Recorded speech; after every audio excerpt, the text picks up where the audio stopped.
మిత్రులందరికీ నమస్కారం. పులి కన్ను వైడ్ ఐ ఛానల్లోకి మీ అందరికీ స్వాగతం.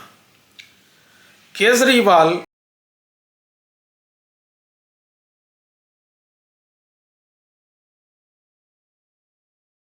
విధించింది, 2 వారాలు రిమాండ్ విధించింది.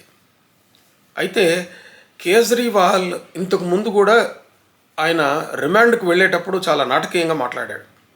నాటకీయంగా మాట్లాడటం అంటే రాజకీయ నాయకులు మామూలుగా అలవోకగా మాట్లాడే రెటారిక్ అని చెప్పి అర్థం చేసుకోవాలి. అదేంటంటే, నా చివరి రక్తం బొట్టు వరకు దేశం కోసమే నేను పాటుపడతాను, దేశం కోసమే జీవిస్తాను అని అన్నాడు.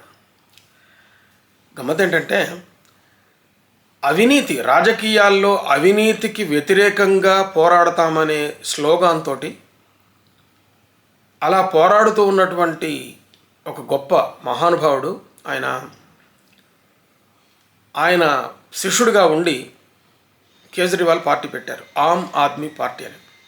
అలాంటి పార్టీ పెట్టినటువంటి వ్యక్తి చాలా తీవ్రమైనటువంటి అవినీతి ఆరోపణల పైన రిమాండ్కి వెళ్ళటం, ఇప్పుడు జైలుకి వెళ్ళటం అన్నది మరీ ఇంకొక పారాడాక్స్. ఆయన జైలుకి వెళ్లే ముందు చెప్పినటువంటి మాట, చివరి రక్తం బొట్టు వరకు అనే మాటని ఆయన భార్య కూడా ఇలాంటి రెటారిక్ కొనసాగించింది.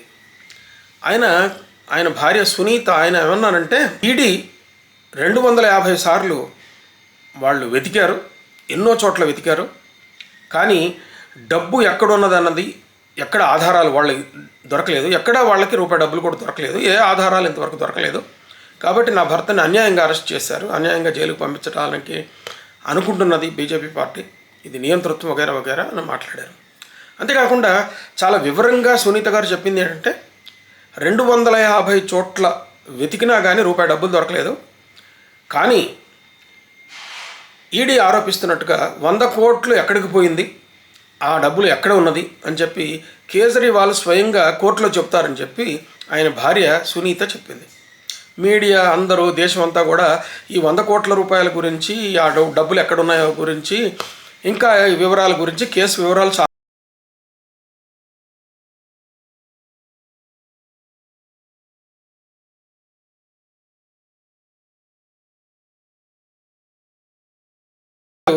ఆయన భార్య చెప్పినట్టుగా కేజ్రీవాల్ ఏ విషయాలను కూడా కోర్టులో చెప్పలేదు.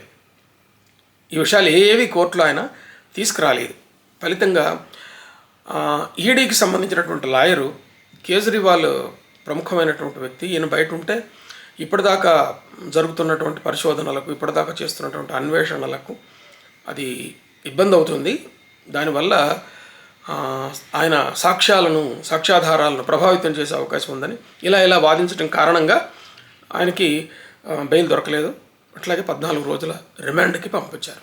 కాబట్టి రాజకీయ నాయకులు కానీ, వాళ్ళ తరఫున వాళ్ళు కానీ ఇలాంటి రెటారిక్ మాట్లాడటం వల్ల ఏం ఉపయోగం లేదని, తక్షణం ప్రజలను ఆకర్షిస్తుంది, ఇలాంటి రెటారిక్ తక్షణం ప్రజలను ఆకర్షిస్తుంది, కానీ తర్వాత దానివల్ల ఏ ఉపయోగం ఉండదని చెప్పి అందరికీ అర్థమైపోయింది. కాబట్టి రాజకీయ నాయకులు ఈ విషయాన్ని గురించి గమనించి తెలుసుకోవాల్సినటువంటి అవసరం ఉన్నది. నమస్తే.